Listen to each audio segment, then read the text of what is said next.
உங்களுக்கு சயாட்டிக்கா இருக்க சான்ஸ் இருக்குன்னு தெரிஞ்சுக்க பேசிக்கா இந்த 2 டெஸ்ட் பண்ணாலே ஓரளவுக்கு கண்டுபிடிச்சிடலாம். இது ஏன் சொல்றோம்னா, சின்னதா இடுப்புல இருந்து வலிக்குது இல்ல லைட்டா இழுக்குதுனாலே நிறைய பேர் தேவையில்லாம எனக்கு வந்து சயாட்டிக்கா வந்துருச்சு இல்ல சர்ஜரி பண்ணணுமா அப்படி இப்படின்னு பயந்துக்கிறாங்க.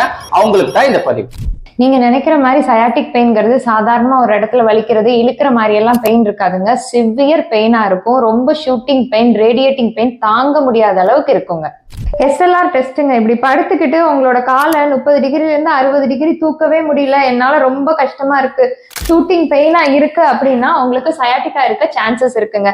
இதுவே நீங்க படுத்துட்டு என்னால ஈஸியா 70ல இருந்து 90 டிகிரி தூக்க முடியுது, லைட்டா தான் இழுத்து பிடிக்குது அப்படின்னா உங்களுக்கு சயாட்டிக்கா இருக்க சான்சஸ் இல்லை. செகண்ட் ஸ்லம் டெஸ்ட்டுங்க. இந்த மாதிரி கம்ஃபர்டபுளா உட்காந்துட்டு உங்களுக்கு வலிக்கிற காலை இப்படி தூக்கி பாருங்க. ஒரு 30-40 டிகிரிக்கே தூக்க முடியல, பயங்கரமா எனக்கு குடையுது வலிக்குதுன்னா உங்களுக்கு சயாட்டிக்கா இருக்க சான்ஸ் இருக்கு.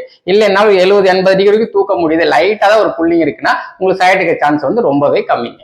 இந்த டெஸ்ட் நெகட்டிவா வந்தா பயப்படவே வேணாங்க. அது இடுப்பு சுத்தியோ தொடைய சுத்தியோ இருக்கிற மஸ்குலர்ல அங்க இருக்க ஸ்ட்ரக்சர்ஸ்ல இருக்கிற டைட்னஸ் தான். இதை ப்ராப்பரா ரிலீஸ் பண்ணி எக்ஸசைஸ் பண்ணாலே சரி பண்ணிடலாங்க. இந்த டெஸ்ட் பாசிட்டிவா வந்தாலும் ரொம்ப பயப்பட வேணாங்க. ஏர்லி ஸ்டேஜ்லயே நம்ம இந்த டிஸ்க் ப்ராப்ளத்தை கண்டுபிடிச்சிட்டோம் அப்படின்னா ப்ராப்பர் ரெஸ்ட், மெடிகேஷன், எக்ஸசைஸ் மூலியமா இதை கரெக்ட் பண்ணாலே சில வாரங்கள்ல இருந்து சில மாசங்களுக்குள்ள நீங்க நல்லா குணமாயிடலாம். தேங்க்யூ.